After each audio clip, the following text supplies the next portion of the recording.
Good evening, and thanks for joining us again in our study of the book of 2 Corinthians. I think I speak for Jonathan as well as myself. We've enjoyed this study of the book of 2 Corinthians. It seems to be, to some degree, a neglected epistle of Paul. We know the book of Romans and the book of Philippians and even 1 Corinthians gets plenty of attention, but 2 Corinthians kind of gets pushed to the back. And it's a wonderful study. And we've enjoyed being able to go through it. And I hope it's been some benefit or some blessing to you. Jonathan, how are you doing this evening?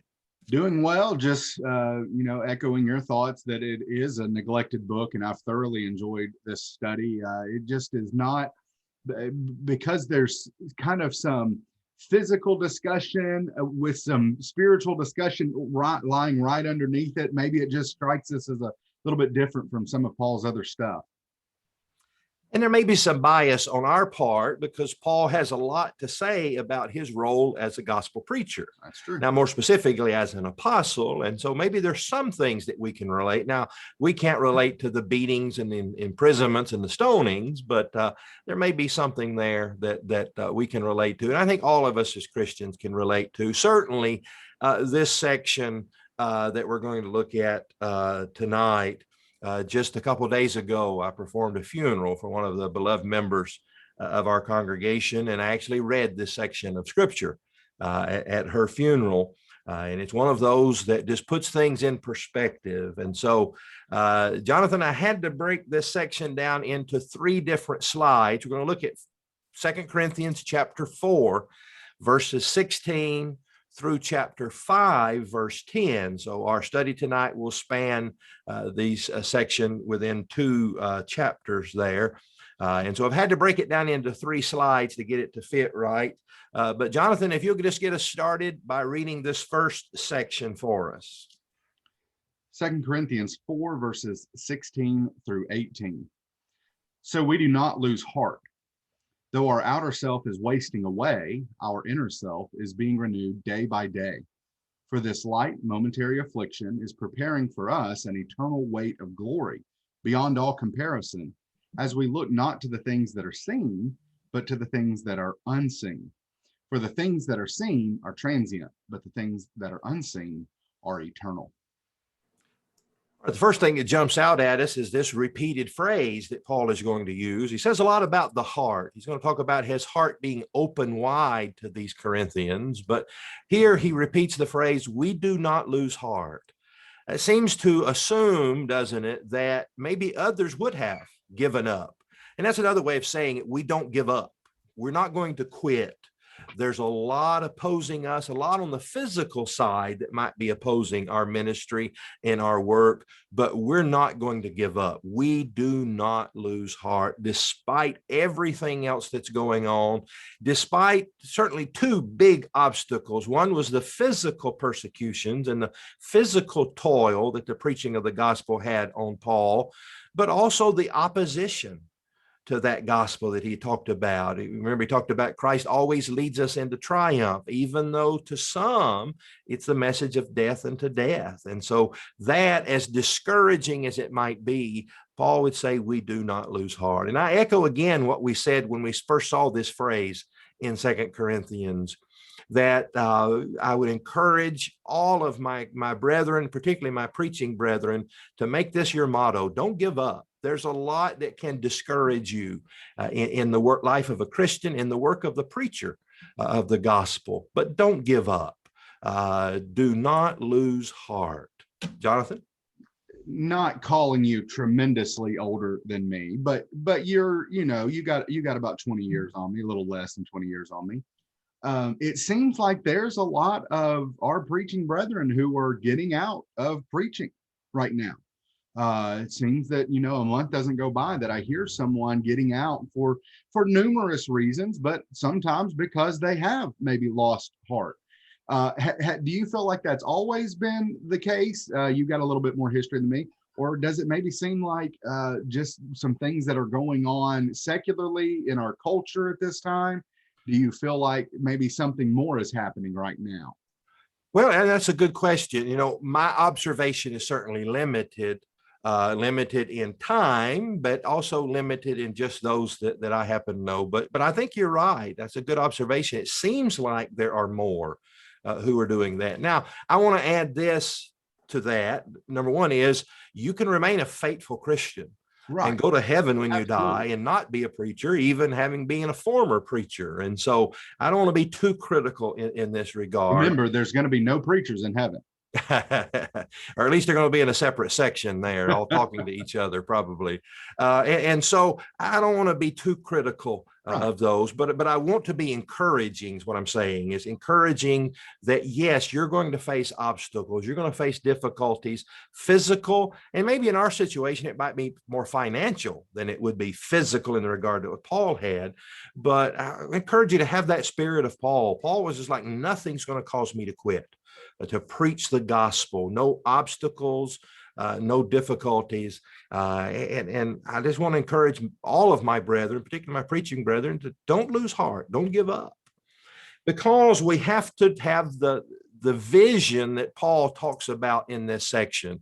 And this now is going to dominate the rest of this section all the way through chapter 5, verse 10, this idea of the outer self and the inner self, the inward man and the outer man. The New King James translates this. And, we might see that phrase, though, our outward self is wasting away. If we take that out of its context, we might think, well, that's just the natural progression of getting older. That's kind of a depressing way of looking at it, but that's kind of life. We just waste away. We get weaker and weaker. And sometimes, it hasn't happened to me yet, but sometimes we actually start losing weight and we diminish and get shorter and skinnier as we go. And that kind of is again, maybe a depressing, but maybe an accurate way of describing old age. But that's not really what Paul is talking about here, is it? Paul's not going to die of old age in the old preacher's home. Paul's outer self is wasting away, is decaying, is perishing, is what the New King James again says, in a more rapid way. And so Paul's not just, now we can make an application to the natural decline of the physical body, but Paul was having an unnatural decline in his physical. His body was perishing because of the persecutions that he was facing. Mm-hmm. But despite that, whatever's happening on the outside, the inner man is being renewed day by day. And so Paul is making this contrast between the physical and the spiritual. Yes, the physical may be discouraging. It may be encouraging you to quit, but the inner man is getting stronger and stronger. I see a defiance in Paul here. I don't care what you do to me. You're not going to stop me from preaching the gospel. And I'm encouraged by his boldness that if Paul could do it, maybe I can too. Is this not just a continuation back in chapter 8 here? We are afflicted in every way, but not crushed, perplexed, but not driven to despair. Kind of really continuing that thought here, just drilling down to the fact that it is weighing and hurting him physically to do this, but he's going to keep doing it, because that's the way the message works. Yeah, it's in a jar of clay that's being beaten down, but the message, if anything, shines brighter. Yeah, and it does connect to that expression there in chapter 4, verse 7, jar of clay. And again, the New King James says in earthen vessels. And that tells us that wasn't just a throwaway phrase that Paul used. That wasn't just a figure of speech. When he said a jar of clay, which was this fragile, easy to be broken thing, that Paul felt that in a very real sense, that his body was this jar of clay, that it was at the verge maybe of being broken. And that's that tinge of language of almost fatality is going to dominate this section as it goes on. But then Paul makes this, what's always a beautifully strange statement to me. He says, for this light, momentary affliction. Now, how in the world can Paul say that? I mean, think about what he's already said, what he's going to say in chapter 6, what he's going to say in chapter 11, when he just enumerates that laundry list of his beatings and his persecutions. Not to be too flippant about this, but you're tempted to say, Paul, did one of in that stoning, did one of those rocks hit you in the head and you forgot? What do you mean light affliction? And how in the world, Jonathan, can Paul call this, what he's undergone, a light affliction? Yeah, it's the idea of him looking forward, I think, is that he knows what's coming. And with what is coming, this is nothing. It would be like someone who's getting ready maybe to go into boot camp or something, going out for a mile jog. They know that that jog is nothing compared to what they're about to be doing. And while I have this microphone here, I don't want to step on your toes here, but I love the contrast with the eternal weight of glory. He knows what's coming, and this eternal weight. We were just reading here at Moody. We do a daily Bible reading, and we were just reading the other day about how David took one of these towns and took the crown from the king, and the crown of that king weighed a talent, and that's around 75 pounds. And to put that on your head, to feel the weight of royalty there. And so as I was preparing for this today, I kind of had that picture in mind that Paul knows what's ahead, and therefore what's going on right now is nothing in comparison. Yeah, and there's the key. It's all about comparison or relativity. You think about the old-timey scales. You can picture those with the scales of justice, and you put something on this side, and it's going to go automatically to the bottom. But then, depending upon what you put on the other side of that scale, then that makes it seem light. And so, it's a light, momentary affliction. Even the extremity of what Paul had to go through could be considered both light and momentary when compared to the eternal weight of glory. This is nothing, Paul said, just nothing in comparison to what he was waiting for. And so there's the key, and there's the key to us not losing heart and not giving up, is to remember what's coming. We get discouraged when we focus on the here and the now, and the discouragements that naturally going to come with our Christian life and preaching the gospel. But Paul could keep going and not lose heart because he focused on, as he's going to say here, and again, another strange phrase, we look not at the things that are seen, but the things that aren't seen. So Paul says, I'm going to look at something I can't see. We understand what he means by that phrase. And again, it's beautifully strange phrase. I'm going to look at what's invisible. I'm not going to focus on what I can see. And that's difficult. I mean, Paul can say that, and it sounds so pious and so great, but let's admit the challenge of that. It's hard to look at something that you can't see. It's hard to focus. Maybe we'll use that word a little bit. It's hard to focus on something. It's easy to focus on something that I can see. It's easy to focus on the tangible things that are right here, right now, but it's far more challenging to do what Paul says he's done and look at the things that are unseen.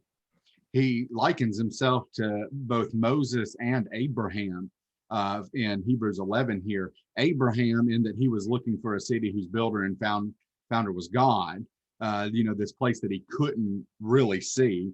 But then if you back up a little bit, Moses, who rather would be mistreated with the people of God, so he could endure because he was looking forward. Abraham could endure because he was looking forward. Now Paul can endure because he's looking forward.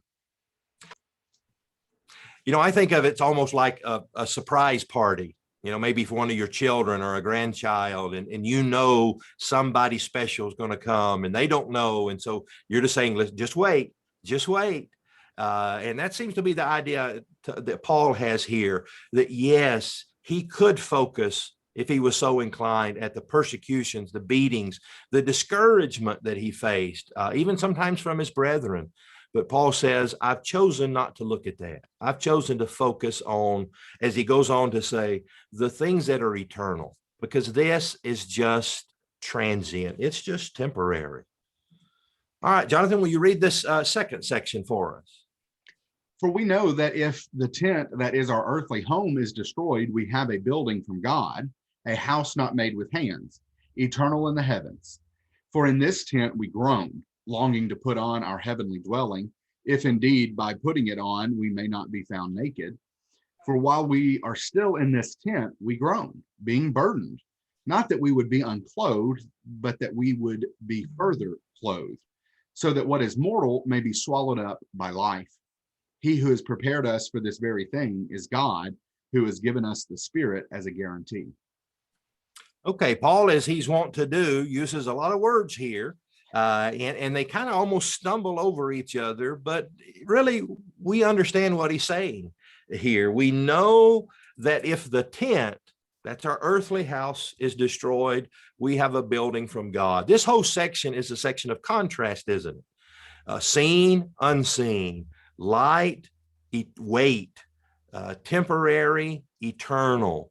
And now it's a contrast between tent and building. And what a perfect metaphor from the Apostle Paul, who himself was a tent maker, to talk about the temporary nature of this life and this physical. I take him to be talking about the physical body as opposed to the resurrected body that we're going to receive. The tent, that's our earthly home, is destroyed, and it's just a tent. It's just temporary, and we need to keep that in mind.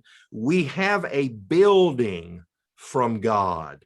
And we'll skip this phrase here and come back to it. We have a building from God, eternal in the heavens. And so tent versus building, earthly versus heavenly. But he uses this curious phrase, a house not made with hands. Now, that seems to be a figure of speech, because if you think about it, this tent, this earthly building that we're living in, this earthly tent we're living in, it wasn't made by hands either. And so that curious phrase, house not made with hands, is really explained if we go to the book of Hebrews.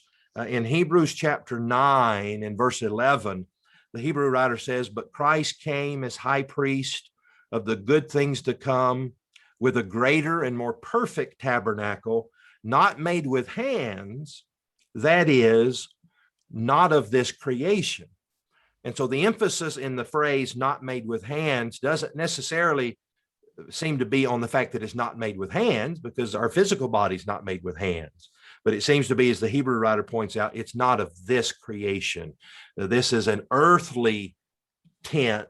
That's a heavenly building. And so there's several contrasts going on here. One is temporary, one's eternal, but also just in the essence of what this body is, versus the tent. And so it seems to be reminiscent of another statement of Paul, or another section of Paul's writings in 1 Corinthians chapter 15, where he contrasts the physical body and that spiritual body. And that seems to be the same thing that he's doing here.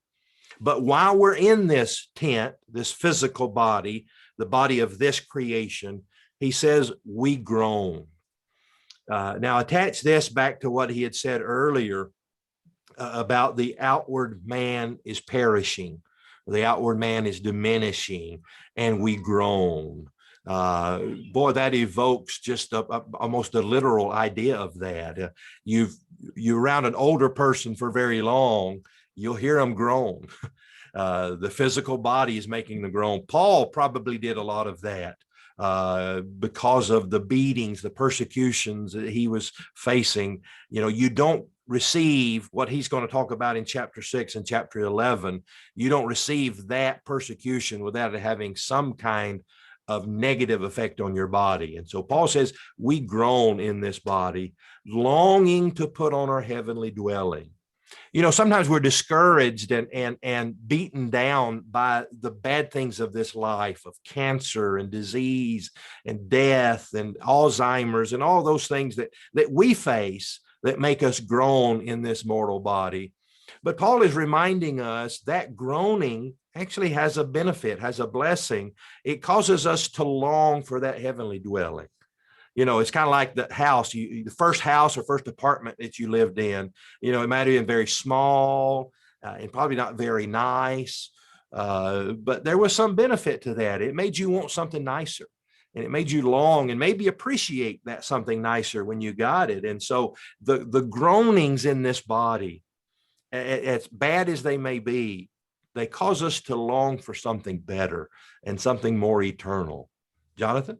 Is this the same groaning that's happening over in Romans chapter 8? Waiting for the renewal of all, and even this world groans and we who are in it groan. Yeah, I think it's the same principle, the same idea. And again, you could attach three passages: 1 Corinthians 15, the resurrected body, and in Romans 8, the idea of the groaning there in more of a generic sense. Here it's more specifically just about us. It's not just the creation that's groaning. We're groaning for the completion, longing to put on our heavenly dwelling. It makes us want something better. For while we're still in this tent, this physical body, we groan, being burdened, but not that we would be unclothed, but further clothed. Now, Paul's now start this different metaphor. He talked about the tent and the dwelling, and now he's changing it to the idea of clothes. This body is, just think of your soul and the body being kind of a clothing for the soul. And at death, you're going to put that off. But we're not going to just remain some disembodied spirit. We're going to be further clothed. We're going to take this body off, these clothes off, and put on better clothes, put on a better body, so that, as he famously says, mortal may be swallowed up by life, or mortal may be swallowed up by immortality. That's the same line as we get in 1 Corinthians 15 from Isaiah 25, is it? Yes. Yeah. Yeah. And so we're not the only one making that connection. Paul's making that connection of those sections. And he who's prepared us for this very thing. This is God's plan. Right. You know, I forget who I first heard this phrase from, but said, this life is not the best of all possible lives, but it's the best way to the best of all possible lives. And that's, God's prepared this for us. And maybe he's even designed the groanings of this life to make us want that life better and more. And he's given us, the ESV says, given us the Spirit as a guarantee. Let me guess, you don't like that. Yeah, let me tell you again, the New King James. How many times have I said New King James tonight? The New King James says, he who has prepared us for this very thing is God, who has also given us the Spirit as a guarantee.